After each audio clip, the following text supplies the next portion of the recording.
Абай Ибрахим Құнанбайұлы.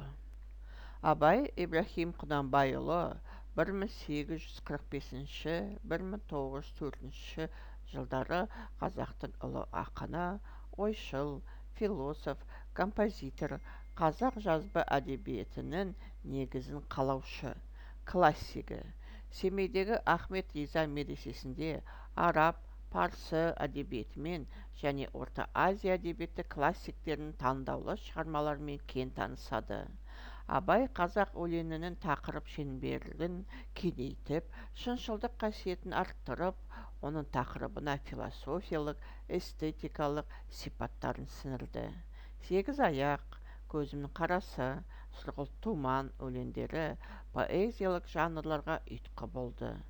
Абайдың көзі тірісінде-ақ өлеңдері жарық көрді.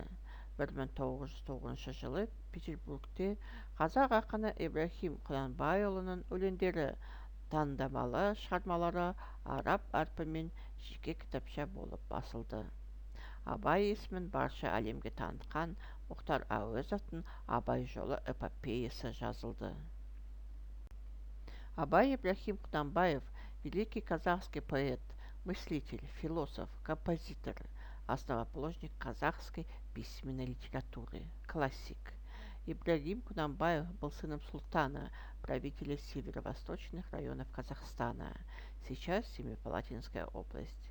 С самого детства Ибрагим получил глубокое гуманитарное образование, полюбил книги, поэзию. Во многом под влиянием своей матери, чья любовь осветила его жизненный путь. Именно мать называла его ласкательно уменьшительным именем Абай, которое стало его именем в литературе. В совершенстве зная классическую литературу Востока и Запада, Абай создает новую литературу.